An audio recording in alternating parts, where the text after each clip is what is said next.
Namaku Raka, berusia 16 tahun. Dari luar, hidupku terlihat biasa saja. Ayahku pekerja kantoran yang rajin, ibuku seorang guru TK yang hangat. Kami tinggal di rumah sederhana yang penuh suara tawa. Di sebelah rumah kami tinggal seorang perempuan, Bu Nisa namanya, usianya 30 tahun, penampilannya selalu rapi, wangi, dan senyumnya entah kenapa dapat menenangkan. Aku sering disuruh ibuku bantuin Bu Nisa, nyirami tanaman, angkat galon, kadang cuma duduk nemenin dia minum teh sore-sore. Aku ini janda, tapi jangan takut, aku janda baik-baik, katanya suatu hari sambil tertawa kecil. Aku cuma nyengir, kikuk. Tapi dia tidak pernah memperlakukanku seperti anak kecil. Kadang dia malah jadi tempat curhatku tentang sekolah, tentang teman cewek, bahkan soal mimpi jadi ilustrator. Orang-orang yang bisa menggambar itu, biasanya punya hati yang penuh, katanya sambil menyentuh pundakku pelan. Aku gak tahu apa maksudnya saat itu. Yang ku tahu, saat aku duduk di teras rumah Bu Nisa sambil menggambar pot bunga yang mulai mekar, rasanya lebih damai daripada di rumahku sendiri. Karena akhir-akhir ini, rumahku sering sunyi. Ayah dan ibu jarang bicara. Kalaupun bicara pelan, tapi berakhir perdebatan.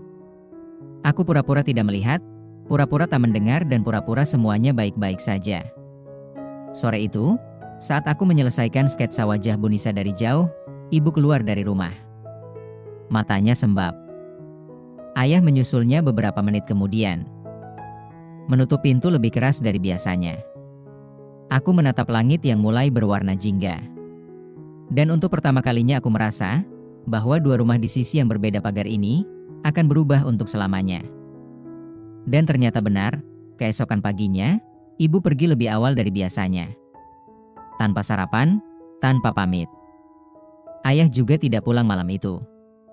Hanya ada jejak sepatu yang belum disapu, dan kursi makan yang dibiarkan setengah tertarik.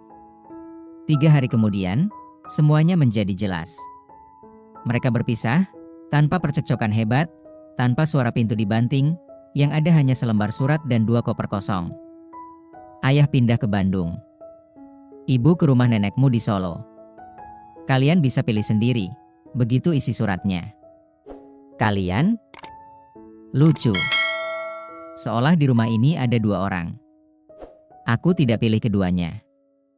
Dan aku pilih tinggal di rumah yang sunyi. Di kamar yang tak berubah. Karena buatku, satu-satunya yang tersisa dari hidup yang dulu hanya rumah ini. Dan kenangan yang tak harus ku benci atau ku simpan. Hari-hariku berubah jadi bayangan. Aku tidak lagi ke sekolah. Aku bangun siang, makan seadanya, dan tidur dengan pintu kamar tak pernah tertutup. Tak ada yang marah. Tak ada yang peduli. Sampai suatu sore, saat hujan turun perlahan, terdengar suara lembut dari luar pagar. Raka, kamu udah 3 hari gak kelihatan. Kamu sakit ya? Itu sepertinya suara Bu Nisa. Aku tak menjawab.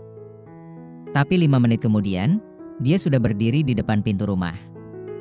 Membawa termos kecil dan 2 mangkuk sup hangat. Maaf, aku gak minta izin. Tapi kamu butuh ditemani, katanya pelan. Aku menunduk.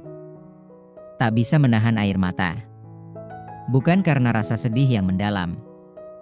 Tapi karena untuk pertama kalinya seseorang masuk ke dalam rumah ini, bukan untuk pergi.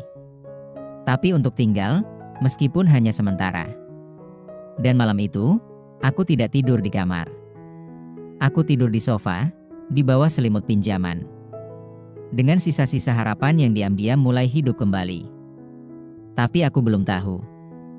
Rasa kosong yang kutahan terlalu lama, akankah segera berubah jadi badai? 3 bulan telah lewat sejak malam itu, malam di mana aku dan Bu Nisa sama-sama menangis tanpa kata. Malam di mana kami mengakui, kami bukan siapa-siapa satu sama lain, tapi kami juga tak ingin menjadi siapa-siapa bagi yang lain. Rumah Bu Nisa kini berbeda. Pot bunga yang dulu kupandangi dari pagar, kini kutata sendiri setiap pagi. Aku kembali sekolah, walau sempat tertinggal beberapa pelajaran. Bu Nisa membuka kembali usaha kecil-kecilannya menjual tanaman hias. Kami tak pernah menyebut hubungan ini apa-apa. Tapi kami tahu, kami saling menjaga. Suatu sore, saat aku sedang menyiram bunga, sepucuk surat datang. Itu dari ibu. 1 minggu kemudian, surat dari ayah menyusul. Keduanya ingin aku datang mengunjungi mereka. Aku duduk lama memandangi 2 lembar kertas itu. Tak berselang lama, aku menulis 2 surat balasan. Isinya sederhana, aku baik-baik saja. Tidak sendiri. Terima kasih karena pernah jadi bagian dari hidupku. Tapi untuk sekarang, aku tinggal di tempat yang rasanya seperti rumah. Aku tidak tahu apa yang akan terjadi besok. Tapi aku tahu, aku tidak lagi merasa kosong. Karena kadang keluarga bukan soal satu keturunan. Tapi soal hati yang memilih untuk tidak pergi, saat semua orang memilih menjauh. Dan sejak hari itu, rumah di sebelah bukan lagi rumah tetangga. Itu adalah rumah yang akhirnya kupilih sebagai tempat pulang. Lalu tragedi apa yang bakal terjadi? Yuk simak saja ceritanya selengkapnya. Menginjak usia 21 tahun, aku sudah terbiasa dengan kehidupan malam, akibat perpisahan kedua orang tuaku. Menghancurkan kebahagiaan dan mengubur semua cita-citaku. Bu Nisa adalah pelabuhan hidupku yang mengembalikan keceriaan dan kebahagiaan hidupku. Dari kelas 11 SMA hingga lulus, dialah yang membiayai semua kebutuhan hidupku. Seperti cerita di awal, Bu Nisa ini adalah tetangga rumahku, dia sudah menjanda hampir 7 tahun lamanya. Punya 1 anak laki-laki, saat ini sedang kuliah di luar negeri dan jarang pulang. Bu Nisa dapat dikatakan hidup mapan dan serba berkecukupan, cuma sayangnya hari-harinya penuh dengan kesepian. Setelah ayahku menjual rumah yang dibangun bersama ibuku saat masih tinggal bersama dulu. Akhirnya aku diangkat menjadi anak angkatnya Bu Nisa. Penuh kasih sayang yang dia berikan, sangat jauh jika dibandingkan kasih sayang dari bapak dan ibu kandungku sendiri pada saat kami masih tinggal bersama dulu. Hingga pada suatu pagi terdengar suara memanggil namaku. Raka. Raka, terdengar suara dari balik pintu kamarku. Iya sebentar, aku bergegas bangun dan membuka pintu kamar. Astaga. Raka, kamu ini apa-apaan? Aku kaget, kenapa Bu Nisa berteriak seperti itu? Itu Raka, cepat tutup, ucap Nisa sambil menutup matanya tapi sebagian jarinya terbuka sedikit. Aku masih bingung dan belum sadar karena baru bangun. Maksudnya apa sih? Itu lato-lato kok dibiarkan saja, ucapnya. Seketika aku menundukkan kepala. Ya ampun, aku lupa kalau aku sering seperti itu, karena setiap tidur aku sudah terbiasa seperti itu. Memang pagi itu kondisinya agak beda, dengan penuh percaya diri, berdiri tegak di hadapan Bu Nisa yang telah lama berpisah dengan suaminya. Wajahku langsung memerah, dan segera aku lari masuk kamar mandi yang berada di dalam kamarku. Maaf Bu, aku lupa. Dari dalam kamar mandi aku berteriak, bermaksud meminta maaf kepadanya. Saat berada di dalam kamar mandi perasaanku berkecamuk, aku takut Bu Nisa marah dan akan mengusirku dari sini. Selang beberapa menit aku pikir dia sudah pergi. Ternyata masih ada di kamar, bantu-bantu merapikan tempat tidurku. Kak, mandinya jangan lama-lama, udah hampir jam 7 loh, ucap Bu Nisa di balik pintu kamar mandiku. Mendengar ucapannya aku sedikit lega. Karena tidak ada nada marah darinya. Iya Bu, sebentar lagi selesai kok. Lalu aku bergegas keluar dari kamar mandi dan langsung berpakaian rapi. Pada saat berjalan perlahan turun tangga, kulihat Bu Nisa sudah duduk di meja makan. Dari atas tanpa sengaja aku melirik pemandangan yang belum pernah aku lihat sebelumnya, bel 4 han yang putih bersih bertengger di sana. Sebenarnya aku sangat kikuk menampakkan wajahku kepada Bu Nisa, tapi karena aku lapar akhirnya aku beranikan diri turun untuk bersarapan pagi bersamanya. Pagi Bu, sapaku yang langsung duduk di seberangnya. Aku sengaja selalu memilih kursi yang berlawanan, agar selalu dapat menatap pemandangan indah. Pagi juga Kak, mau sarapan apa? Roti bakar atau nasi goreng? Nasi goreng aja Bu, biar cepat kenyang. Bentar Ibu ambilkan.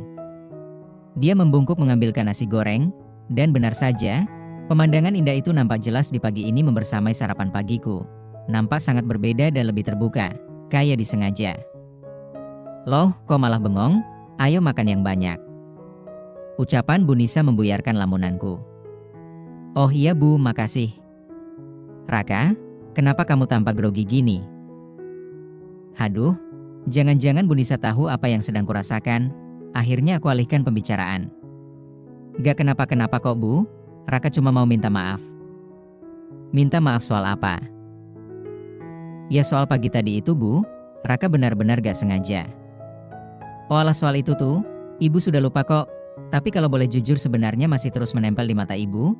Kok ada model lato-lato segede itu ya? Udah cepet habisin sarapannya nanti kita telat loh. Ucap Bu Nisa mengakhiri pembicaraannya. Sepertinya dia agak malu kalau membahas soal tersebut. Telat. Emang kita mau kemana Bu? Loh kamu lupa ya? Han kita pagi ini harus jemput Mas Bondi di bandara. Mas Bondi itu adalah anak laki-laki Bu Nisa yang sedang kuliah di Singapura. Selama 1 minggu dia ingin menghabiskan liburan kuliah di Indonesia. Ya ampun, maaf aku benar-benar lupa Bu. Dan setelah selesai sarapan pagi, kami pun bergegas menuju bandara. Dengan laju yang agak cepat aku kemudikan mobil, karena tepat pukul 9 pagi jadwal pendaratan pesawat yang ditumpangi Mas Bondi. Dan tanpa terjebak macet perjalanan kami pun lancar, akhirnya dapat sampai bandara dengan tepat waktu. Selesai menjemput Mas Bondi, Bu Nisa mengajak mampir dulu ke mal dekat bandara. Dalam perjalanan keluar dari bandara, aku duduk di kursi kemudi, sementara Bu Nisa dan Mas Bondi duduk berdua di kursi belakang. Tampak mereka berdua bercanda tawa, saling melepas rindu antara ibu dan anak setelah sekian lama tidak ketemu. Begitu mobil tiba di depan mal, tiba-tiba terdengar percakapan, "Mam, maaf Bondi hari ini belum bisa pulang ke rumah dulu, karena harus ke rumah teman, ada masalah penting yang harus diselesaikan." "Ya pulang dulu tuh nak, Mama masih kangen sama Bondi." "Gak bisa Mam." "Ya udah, Mama terserah Bondi aja gimana baiknya." Setelah mereka selesai bercakap-cakap, Mas Bondi keluar dari mobil, dan langsung pergi ke rumah temannya naik taksi. Sementara aku dan Bu Nisa langsung pulang, dan tidak jadi mampir ke mal. Sesampainya di rumah kami pun melakukan aktivitas masing-masing. Tepat pada pukul 9 malam, rasanya mata ini sulit aku pejamkan, akhirnya aku putuskan pergi ke dapur untuk membikin kopi. Saat aku berjalan menuju dapur, aku dikejutkan dengan suara yang pelan dan renyah. "Suara apa itu?" kataku dalam hati. Lalu aku berjalan pelan menuju arah suara itu, dan setelah sampai pada pintu kamar sumber suara itu, aku berdiri mematung untuk menghayati, mencerna dan memastikan suara apa itu. Cukup lama aku berdiri di sana, dan ternyata itu suara Nisa sedang ritual sambil menonton film horor. Wah bagus ini, bisa untuk bahan inspirasi dalam bersolo karir, umpatku dalam batin. Memang selama ini dia merasa hidupnya sepi, jadi punya banyak cara untuk meluapkannya. Tanpa terasa, tiba-tiba membuat lato-lato mengeras. Dia sangat asik memutar-mutar tombol rahasia dengan tangan kiri, sementara tangan satunya memainkan sesuatu yang sudah terbuka lebar. Tapi sayang tidak terlihat jelas karena tertutup penghalang. Lama-lama aku pun ikut terbawa alur cerita film horor, sangat apik dan begitu menegangkan. Namun sialnya di tengah-tengah aku lagi fokus, tiba-tiba Bu Nisa sudah ada di sampingku. "Astaga, Ibu." Tanpa ada aba-aba dia langsung menarik ke dalam kamar, sambil berkata, "Jangan di luar udaranya terlalu dingin, gak baik untuk kesehatan." Aku heran ternyata Bu Nisa sangat peduli pada diriku, hingga hal-hal terkecil pun tidak luput dari perhatiannya. Lalu tanpa banyak basa-basi dia langsung menyambar seperti petir, aku yang sedari tadi sudah ingin, bergegas mengimbangi bermaksud membantunya. Dan akhirnya semua pun tenggelam dalam samudera yang tak terkira dalamnya. Dia nampak senang aku dapat membantunya, mungkin emang sudah lama punya cita-cita dapat bermain ganda. Jadi aku bisa memaklumi kalau Bu Nisa sangat antusias sekali dengan kegiatan itu. Begitulah cerita kisahnya kawan-kawan, silahkan tunggu cerita kisah yang apik selanjutnya. Terima kasih sudah menonton sampai habis, semoga dapat menghibur. Sampai jumpa.